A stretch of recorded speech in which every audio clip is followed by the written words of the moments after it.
Yes. Dear children, today we are going to perform an experiment where we have to draw IV characteristic graph of a PN junction in forward bias and reverse bias. So first of all, let us know what is a PN junction and how it operates in forward bias and reverse bias. You can see the apparatus over here. Here everything is inbuilt over here. So first I will explain you the setup.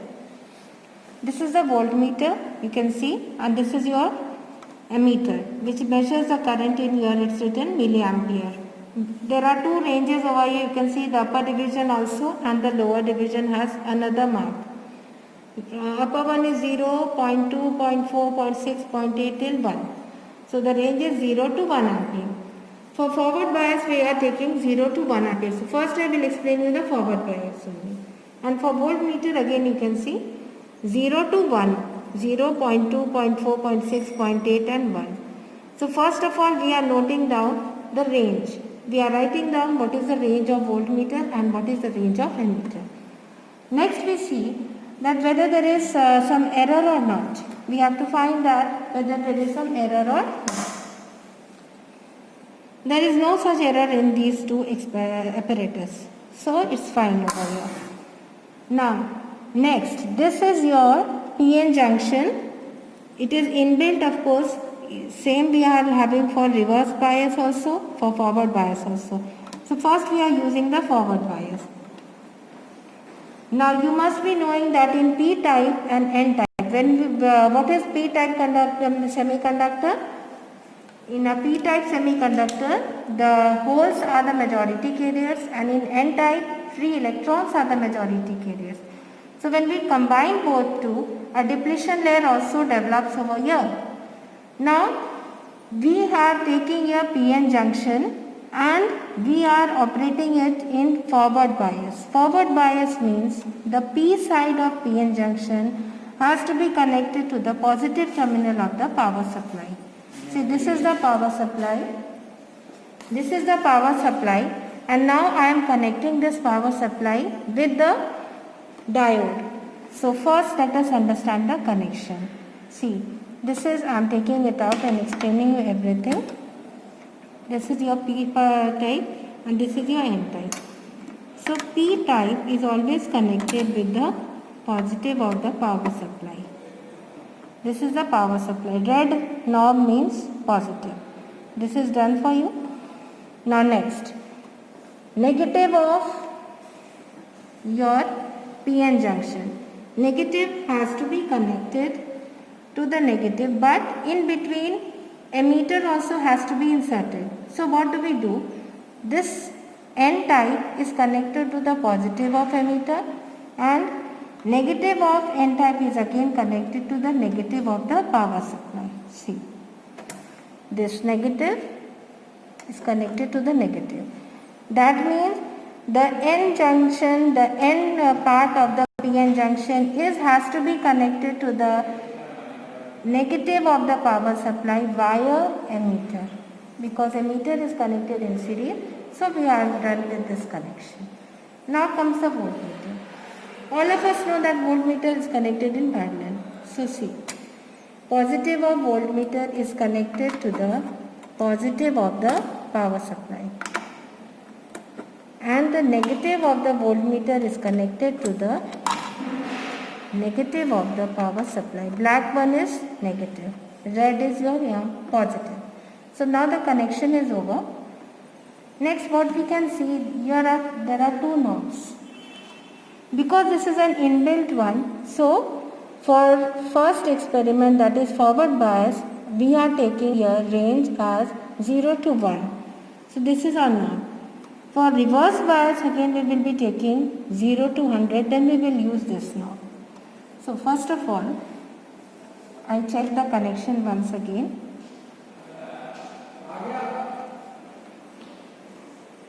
Okay, and this is the switch. Now again one more thing. Here you can see there are two switches over here. Because I am taking the range of voltmeter as 0 to 1, so I am adjusting this knob at 1 volt. Similarly here, I am taking the range here. I am taking this 0 to 1. 0 to 1 I am taking. So I will take in 1 milliampere. Okay. Now this is your on and off switch. Then I am putting this on. How to take the reading? We first draw the observation table. Next we will note V and we will note I. Now if I am increasing this, V, you can see initially current, see this is 0.1 and here if I see current is still 0. If I am taking this 0.2, still 0. 0.3 again 0, 0.4 0, 0.5 again 0, 0.6 0. Now it has started increasing. You can see here how to take the reading over here. What is the least count of this milliampere? See, 0 to 0.2. In these two bigger divisions there are how many divisions? 10. So 0.2 upon 10. So if I am taking this first division, that means 1 into 0.02. So a slight current can be seen over here. If I am again increasing the voltage, you can see current is slightly increasing.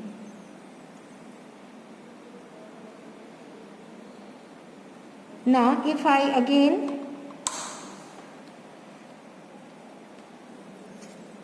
have to take, because I have to draw the graph, so I have to take the readings accordingly.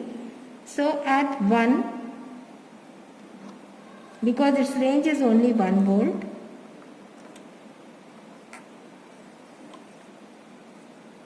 okay, so this is your 0.8. Now how to draw the observation table, we will see over here. See, this is the observation table. Forward bias, reverse bias. Forward bias voltage 0, then your forward current is 0. Till 0.3 it is coming 0. 0.4 it is slight current is coming 0.5. 0.5 1. So you can see after 0.5, as I am increasing the current, here the voltage, the current also starts increasing over here. So this is the observation table. Next, how to draw the graph.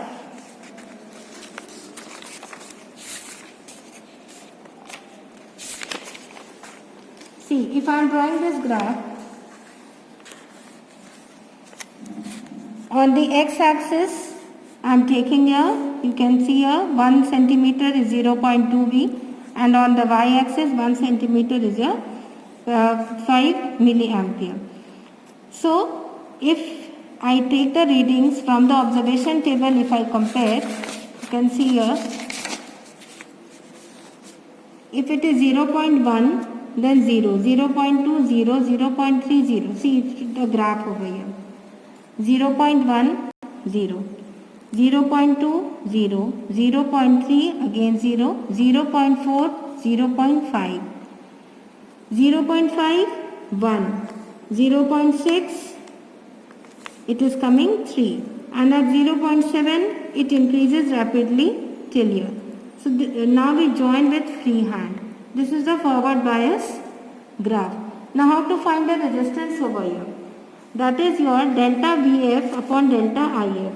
See, I am taking the difference of any these two. 0.7 minus 0.6. Again delta IF 3 minus 1.7. So 0.1 upon 1.3, it comes out to be like this much. So this is your resistance. Because it was in milliampere, so I have changed it into ampere. So resistance is coming 76.92 ohm. So this is about the experiment, and of course precautions. Again we have to take care of the precautions. First of all, the connection should be very tight and clear. Voltmeter and millimeter of appropriate least count and range should be selected.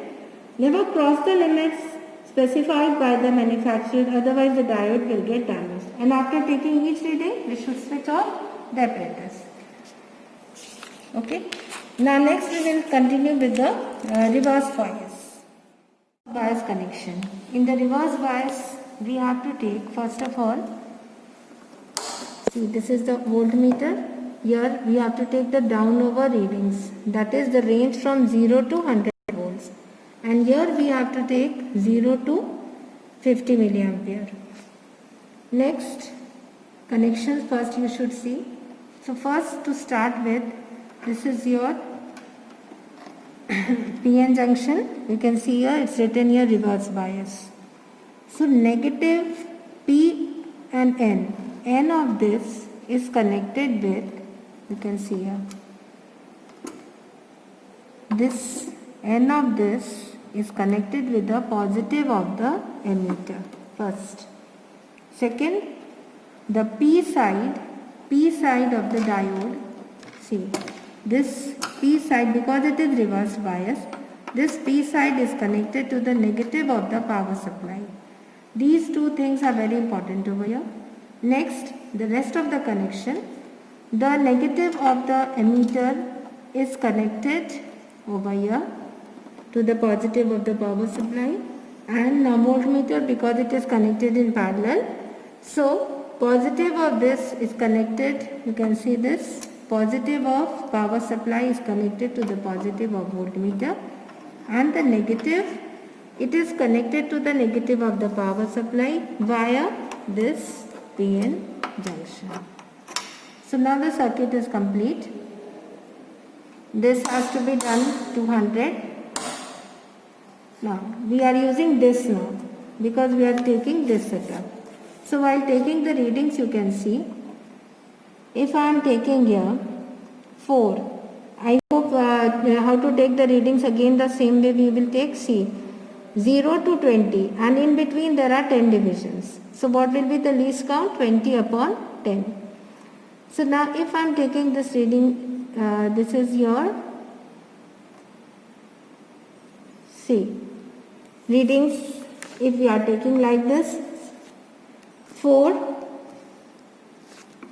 you can see here, this is coming to second division. After that 10, I am taking this 10, then it is coming here,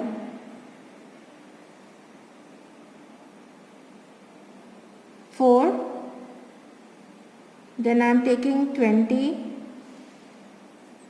then it is coming here 8,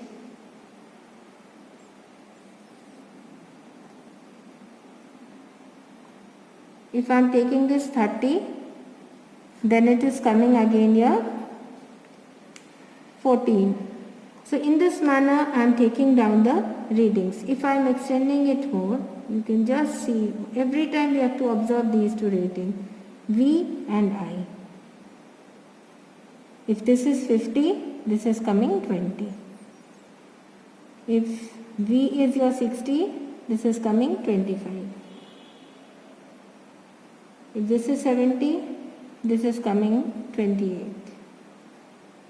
80, then 32.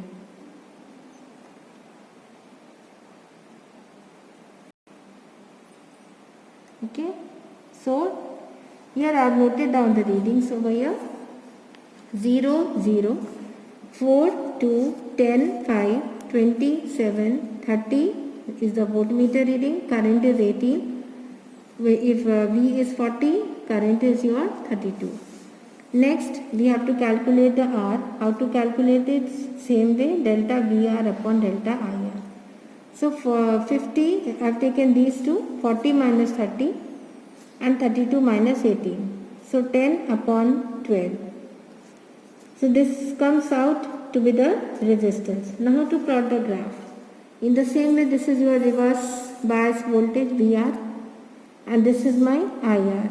Then we can see the readings over here.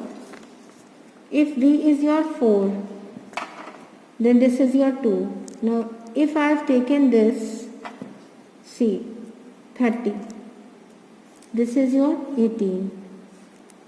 If this is 40, then this is your 32.